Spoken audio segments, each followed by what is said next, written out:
অনেকেই আমরা এই নুন সাকিনগুলো সহিশুদ্ধভাবে না পড়ার কারণে পবিত্র কুরআনুল হাকিম সহিশুদ্ধভাবে পড়তে পারে না। তাই আজকের এই ভিডিওতে আমি আপনাকে শিখাবো যে এই নুন সাকিনটা কখন গুন্নাহ করে পড়বেন এবং কখন কুরআনুল হাকিম 4 আলিফ টেনে পড়তে হবে। তাই ভিডিওটি কেউ একটুও টানবেন না, সম্পূর্ণ ভিডিওটি দেখতে থাকুন। তার আগে ছোট্ট একটি রিকোয়েস্ট করব, আমার এই চ্যানেলটি সাবস্ক্রাইব করুন। তো চলুন আমরা ভিডিওটি শুরু করি। বিসমিল্লাহির রহমানির রহিম। আমি গত পর্বের মধ্যে এই সূরাতুল বাকারার 132 নং আয়াত পর্যন্ত আলোচনা করছিলাম। আজকে আমি এই 132 নং আয়াতের পর থেকে আলোচনা করব। তাহলে কিভাবে পড়ব? আম কুনতুম, হ্যাঁ কিভাবে শিখব? আম কুনতুম শুহাদা। দেখুন এই নুন সাকিনের মধ্যে আমরা গুনাহ করব, কারণ নুন সাকিনের পরে যদি ইকফার 15টি হরফ থেকে কোনো একটি হরফ থাকে তাহলে ওই নুন সাকিনটি আমাদের গুনাহ করে পড়তে হবে। এখানে নুন সাকিনের পরে তাটি হলো ইকফার হরফ, এজন্য আমরা এখানে গুনাহ করব। কিভাবে পড়ব? আম কুনতুম শুহাদা। এই দালের মধ্যে কিন্তু আমরা 4 আলিফ টান দিব, কারণ মদের হরফের উপর এরকম মোটা চিহ্ন এরপরে গোল হামজা থাকলে সেখানে 4 আলিফ টানতে হয়। তাহলে কিভাবে পড়ব? আম কুনতুম শুহাদা। এরপরে ইদ হাদর, হ্যাঁ অনেকেই শব্দটাকে ইদ হাদারা পড়ি, অর্থাৎ দজ্জবর দা পড়ি। যদি দজ্জবর দা পড়ি তাহলে পড়াটা সহিশুদ্ধ হবে না। কিভাবে পড়তে হবে? ইদ হাদর। এরপরে ইয়াকুবাল মাউত, হ্যাঁ কিভাবে পড়ব? ইয়াকুবাল মাউত, এরকমভাবে শিখব। এরপরে ইদ ক্বালা লিবানিহি, এরপরে ইদ ক্বালা লিবানিহি মা তা'বুদুনা। আইনটা পড়ার সময় আমরা গলার মধ্যে হালকা চাপ দিয়ে পড়ব, তাহলে এই আইনটা সহিশুদ্ধ উচ্চারণ হবে। তাহলে কিভাবে পড়তে হবে? ইদ ক্বালা লিবানিহি মা তা'বুদুনা। এরপরে মিম বাদি, দেখুন এইরকম ছোট্ট মিম যেখানে দেখবেন সেই মিমটাকে আপনাকে গুনাহ করে পড়তে হবে। অর্থাৎ নুন সাকিনের উপর এরকম ছোট্ট মিম দেখলে আপনি অবশ্যই সেটাকে গুনাহ করে পড়বেন, কারণ মিম সাকিনের পরে বা থাকলে সেখানে গুনাহ করে পড়তে হয় এজন্য। তাহলে মিম বাদি। এরপরে ক্বালু না'বুদু, হ্যাঁ কিভাবে পড়ব? ক্বালু না'বুদু। যদি আপনি আইনটাকে চাপ দিয়ে না পড়েন তাহলে অনেক সময় আইনটা হামজা উচ্চারণ হয়ে যাবে। তাহলে কিভাবে পড়ব? ক্বালু না'বুদু। এরপরে ইলাহাকা, হ্যাঁ কিভাবে পড়ব? ইলাহাকা। এই যে লামের মধ্যে আমরা 1 আলিফ টান দিব, কারণ যেই হরফের উপর এরকম খাড়া চিহ্ন থাকবে ওই হরফটি আমাদের 1 আলিফ টেনে পড়তে হবে। তাহলে কিভাবে পড়ব? ইলাহাকা। এরপরে ওয়া ইলাহা, দেখুন এই লামের মধ্যেও কিন্তু 1 আলিফ টানতে হবে। যদি আপনি এই নিয়মগুলো একটি জায়গার মধ্যে শিখতে পারেন তাহলে আপনাকে আর সেই নিয়মটি অন্য জায়গায় শিখতে হবে না। তাই অবশ্যই আজকের ভিডিওটি অনেক গুরুত্বপূর্ণ, শেষ অবধি ধৈর্য সহকারে দেখতে থাকুন। ওয়া ইলাহা আবাইকা, এখানে হামজায়ের মধ্যে 1 আলিফ, বায়ের মধ্যে আমরা 4 আলিফ টান দিব, কারণ মদের হরফের উপর এরকম মোটা চিহ্ন এরপরে গোল হামজা থাকলে সেখানে 4 আলিফ টানতে হয়। কিভাবে পড়ব? ওয়া ইলাহা আবাইকা। এরপরে ইবরাহিমা, শব্দটা ইবরাহিমা। এরপরে ওয়া ইসমাইলা, কিভাবে পড়ব? ওয়া ইসমাইলা। এরপরে হ্যাঁ কিভাবে পড়ব? ওয়া ইসহাক। এরপরে ইলাহা ওয়াহিদা, হ্যাঁ কিভাবে শিখব? ইলাহা ওয়াহিদা। এখানে একটি ওয়াকফের নিয়ম শিখে রাখবো। ওয়াকফের সময়, শুধুমাত্র ওয়াকফের সময় যদি 2 জবরের পরে এরকম খালি আলিফ থাকে তাহলে 1 জবরকে বাদ দিয়ে আরেক জবরে 1 আলিফ টেনে পড়তে হবে। কিভাবে পড়ব? ওয়াহিদা, এরকমভাবে শিখব। এরপরে ওয়া নাহনু লাহু মুসলিমুন, কিভাবে পড়ব? ওয়া নাহনু লাহু মুসলিমুন, এরকমভাবে পড়ব। এবার আমি এই আয়াতের শুরু থেকে পড়ব আর আপনি আমার সাথে সাথে মুখে মুখে পড়বেন। অবশ্যই আপনাকে মুখে মুখে পড়তে হবে। তাহলে আমার সাথে পড়ুন। আম কুনতুম, হ্যাঁ পড়ুন। আম কুনতুম, এরপরে শুহাদা আ, কিভাবে পড়ব? আম কুনতুম শুহাদা আ, আমি যেখানে গুনাহ করব আপনিও সেখানে গুনাহ করবেন। এছাড়া অন্যখানে যদি গুনাহ করেন তাহলে আপনার পড়াটা সহি শুদ্ধ হবে না। পরে আমার সাথে পড়ুন। আম কুনতুম শুহাদা আ, এরপরে ইদ হাদর, হ্যাঁ কিভাবে পড়ব? ইদ হাদর, অনেকেই হাদারা পড়ি, এরকমভাবে পড়ব না। পড়ুন আমার সাথে। ইদ হাদর ইয়াকুবাল মাউত, আরেকবার আমার সাথে পড়ুন। ইদ হাদর ইয়াকুবাল মাউত, তাহলে কিভাবে পড়ব? ইদ হাদর ইয়াকুবাল মাউত, এরকমভাবে পড়ব। আরেকবার এখান থেকে আমার সাথে মিলিয়ে পড়ুন। কারণ যদি এই পড়াগুলো আপনি এখানে শিখতে পারেন তাহলে এই একটি পারার উপরে ডিপেন্ড করে আপনি বাকি 29টি পারাও সহি শুদ্ধভাবে পড়তে পারবেন। তাহলে আমার সাথে আবার পড়ুন। আম কুনতুম শুহাদা আ, এরপরে ইদ হাদর ইয়াকুবাল মাউত, এরকমভাবে পড়ব। অবশ্যই আপনাকে মুখে মুখে পড়তে হবে। যদিও আপনার একটু কষ্ট হয়ে থাকে তারপরও আমি বলবো যে মুখে মুখে পড়ার চেষ্টা করুন। তাহলে পড়ুন। ইদ ক্বালা লিবানিহি, হ্যাঁ কিভাবে পড়ব? ইদ ক্বালা লিবানিহি, এরপরে মা তা'বুদুনা, আমার সাথে পড়ুন। মা তা'বুদুনা, কিভাবে পড়ব?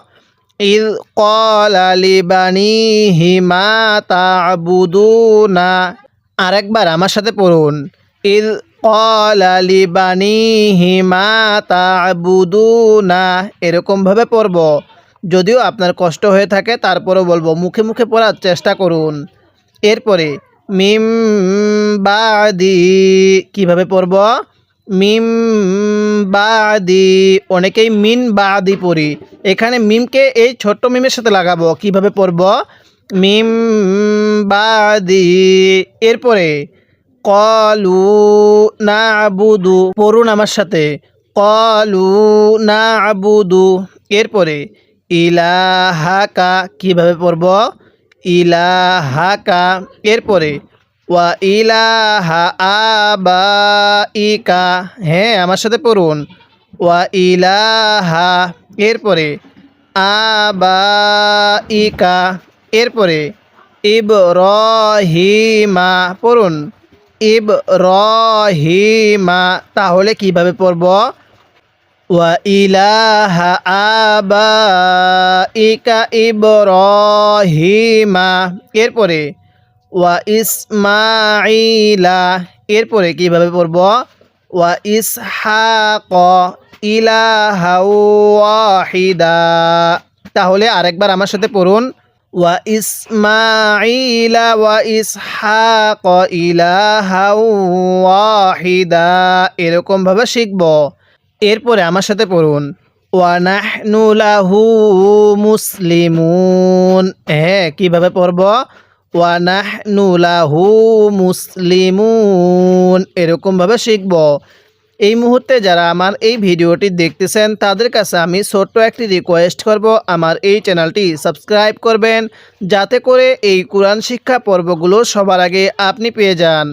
এবার আমি এই আয়াতের শুরু থেকে এই আয়াতের শেষ পর্যন্ত একবার রিভিশন দিব আর আপনি শুধু মনোযোগ সহকারে শুনবেন। এবং এই আয়াতটিতে যদি আপনার কোনো একটি ভুল হয়ে থাকে তাহলে সেই ভুলটিকে আপনি শুদ্ধ করে নেবেন। তাহলে কিভাবে পড়ব? আম কুনতুম শুহাদা, এরপরে ইদ হাদর ইয়াকুবাল মাউত, এরপরে ইদ ক্বালা লিবানিহি মা তা'বুদুনা, এরপরে মিম বাদি, এরপরে قالوا نعبد إلهك وإله آبائك এরপরে ইব্রাহিমা ওয়া ইসমাঈলা ওয়া ইসহাক কিভাবে পড়ব ওয়া ইসহাক ইলাহা ওয়াহিদা এরকম ভাবে শিখব। এরপরে ওয়া নাহনু লাহু মুসলিমুন আপনি যদি প্রাথমিকভাবে এরকমভাবে মাত্র একটি পারা পড়তে পারেন নিয়ম অনুযায়ী, মাখরাজ অনুযায়ী এবং কায়দা অনুযায়ী, তাহলে ইনশাল্লাহ আপনি এই একটি পারার উপরে ডিপেন্ড করে বাকি 29টি পারাও সহি শুদ্ধভাবে পড়তে পারবেন। এরপরে তিলকা উম্মাতুন কিভাবে পড়ব তিলকা উম্মাতুন এই মিমের মধ্যে গুনাহ করব, কারণ মিমে নুনে তাজদিদ হলে সেখানে গুনাহ করা ওয়াজিব হয়ে যায়। তাহলে তিলকা উম্মাতুন কদ খলাত কিভাবে পড়ব তিলকা উম্মাতুন কদ খলাত। এরপরে লাহা মা কাসাবাত কিভাবে পড়ব লাহা মা কাসাবাত। এরপরে ওয়ালাকুম মা কাসাবতুম হ্যাঁ কিভাবে শিখব ওয়ালাকুম মা কাসাবতুম। এরপরে ওয়ালা তুসআলুনা হ্যাঁ কিভাবে পড়ব ওয়ালা তুসআলুনা আম্মা কানু ইয়ামালুন আম্মা কানু ইয়ামালুন এরকম ভাবে শিখব। এবার আমি এই আয়াতের শুরু থেকে পড়ব আর আপনি আমার সাথে সাথে মুখে মুখে পড়বেন। অবশ্যই আপনাকে মুখে মুখে পড়তে হবে, তাহলে পড়ুন তিলকা উম্মাতুন হ্যাঁ পড়ুন তিলকা উম্মাতুন কদ খলাত আরেকবার পড়ুন তিলকা উম্মাতুন কদ খলাত। অনেকেই কদ খালাত পড়ি, যদি খ জবর খা পড়ি পড়াটা সহি শুদ্ধ হবে না। আমার সাথে পড়ুন তিলকা উম্মাতুন কদ খলাত।